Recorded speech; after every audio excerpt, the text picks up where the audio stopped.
Argondin. Le PSG aurait décidé de payer dès maintenant le transfert de Barcola afin d'aider le club parisien. A-t-il peur que la Ligue 1 perde encore de sa valeur? Peut-être.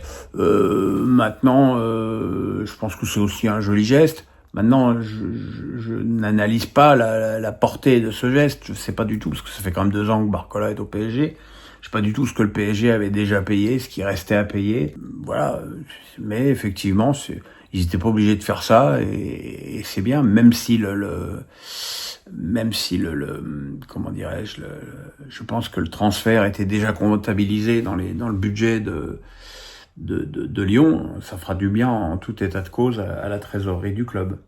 Dark Horse. McCourt dément encore des rumeurs de vente de l'OM, pourtant certains de tes confrères continuent sur ce thème et sont en boucle depuis 5 ans. Quel intérêt pour eux et surtout que penses-tu de ces journalistes?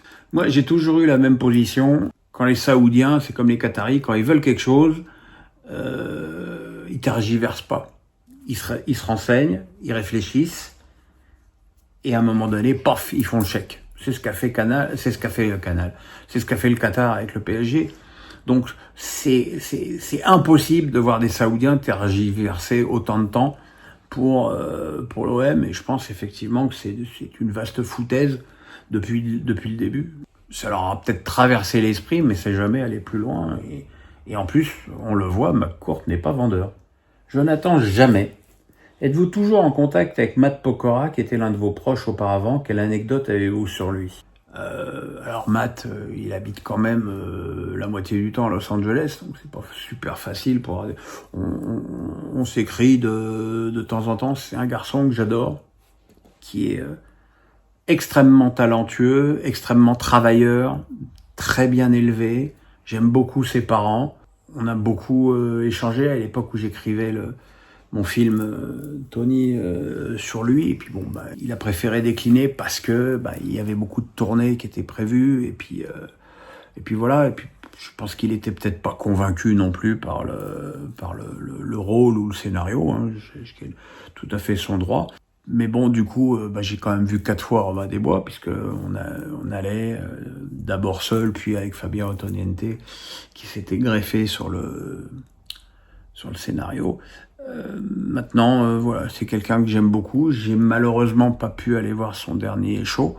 J'avais vu les précédents, qui sont toujours des shows assez incroyables pour un artiste français, parce qu'il y a des moyens, et c'est vraiment du show très haut niveau. Alors je sais que beaucoup se gaussent de Matt Pokora, chanteur. Je l'ai même vu au théâtre, où il était très étonnant dans un rôle où il jouait un peu un simplet.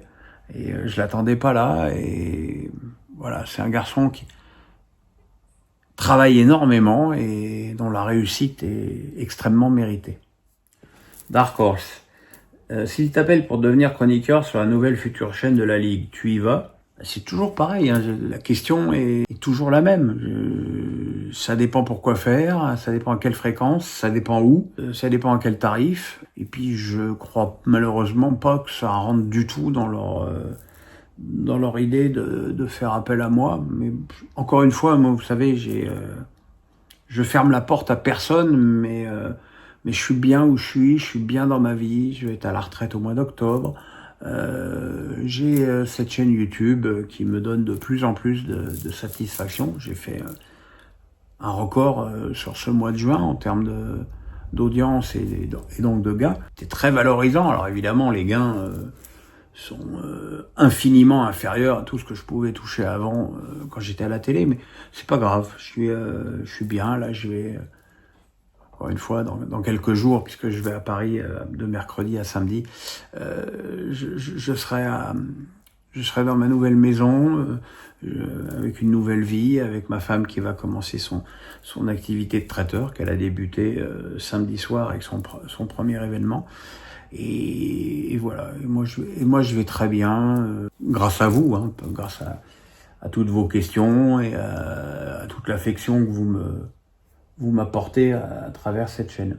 Jean-David Bedel, que penses-tu de tous ces aberrants youtubeurs qui se réjouissent de la descente de Lyon? Ne faudra-t-il pas leur expliquer que pour leur club et plus de mérite au classement, il y aurait besoin que ce championnat garde ses meilleurs clubs, ce qui me paraît primordial avec les difficultés actuelles du foot français?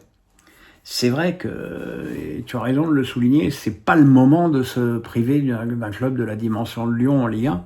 Ce serait un coup très dur porté à la Ligue 1 de rétrograder Lyon. Après, bon, bah, il y a des règles, et les règles, il n'y a aucune raison que Lyon y échappe, mais c'est vrai que ce serait quand même vraiment bien que Lyon arrive à sauver sa place. Maintenant, les youtubeurs, moi, le seul youtubeur que j'ai vu se réjouir et se foutre de la gueule de Lyon, c'est Mohamed Eni, donc j'en attendais pas moins de lui. Il y a toujours un moment où je me demande si tout ce qu'il fait n'est pas au deuxième degré, et quelque part j'espère que c'est au deuxième degré, parce que si c'est au premier degré, c'est vraiment consternant et accablant, et même au deuxième degré, c'est vraiment pas terrible. Pierrick Liep, Mbappé porte plainte pour harcèlement moral, se risque-t-il de ternir sa popularité en France? Ceci dit, crois-tu que cela est quelque chose qui compte réellement auprès des joueurs? Le principal reste leur performance en club ou sélection. Ton avis? Oui, enfin bon, c'est pas parce que ce qui compte c'est tes matchs et ta sélection que tu dois tout permettre à ton employeur.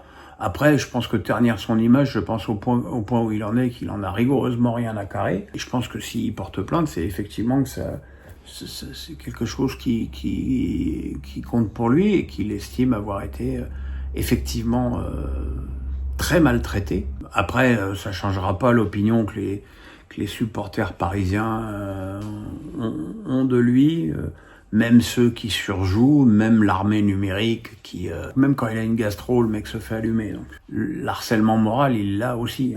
Alexandre Nadal-Ojo, le PSG affrontera le Bayern de Munich samedi en quart de finale de cette Coupe du Monde, malgré le fait que le Bayern ait reconquis le titre de champion d'Angleterre. Es-tu d'accord avec moi lorsque je dis ne pas être convaincu par ce Bayern de Vincent Kompany, une équipe du Bayern déjà très friable défensivement cette saison? C'est vrai que c'est une équipe qui encaisse pas mal de buts, mais c'est une équipe qui est aussi extrêmement portée vers l'offensive. Donc voilà, c'est toujours pareil. Quand tu marques beaucoup de buts, il faut accepter aussi d'en encaisser plus, parce que avoir une équipe très offensive, c'est une démarche collective, donc ça veut dire que beaucoup de gens attaquent, c'est pas juste les attaquants. Ça risque d'être un match spectaculaire contre le PSG. On verra qui va avoir la possession, et encore une fois, je pense que c'est un match qui se jouera à l'efficacité offensive. Thomas Michel, le PSG menait 4-0 à la mi-temps. Certains disent que Luis Enrique aurait dit de baisser le pied en deuxième période vis-à-vis de Messi. Penses-tu cela possible par respect, ou simplement la fatigue ou le sort du match des ACL qui a fait que Paris a levé le pied? Je pense qu'on a déjà vu 1000 fois une équipe menée très largement à la mi-temps et être en gestion en seconde période. Honnêtement, au point où on en est, c'était le 63 ou 64e match du PSG cette saison. Quel besoin d'aller faire des efforts quand tu mènes 4-0 à la mi-temps? Voilà, tu gères, tu fais rentrer tes remplaçants. Je dirais que le seul problème que je trouve, c'est que quand les remplaçants rentrent, tu vois vraiment un écart de qualité et de niveau assez flagrant par rapport aux remplaçants, et qu'aujourd'hui tu as vraiment effectivement une équipe du PSG dont tout le monde connaît la compo, c'est Donnarumma, Hakimi, Marquinhos, Pacho, Mendes, Vitinha, Neves, Ruiz, Doué, Dembélé, Kvaratskhelia, Barcola qui est tout proche de Doué. Maintenant, tu vois bien que derrière, les Zaïre Emery, les Kang Lingui, les Hernandez, les Ramos, c'est très très loin derrière. Et c'est quand même un problème. Jean-David Bedel, tu as récemment dit que tu allais rendre ton BMW électrique en fin de leasing. Pourquoi ne pas le garder? Vers quel modèle vas-tu t'orienter pour ton prochain véhicule? Alors je la rends jeudi. Voilà, je la rends jeudi, ça fait 3 ans que je l'ai. Le problème, c'est que la racheter, c'est...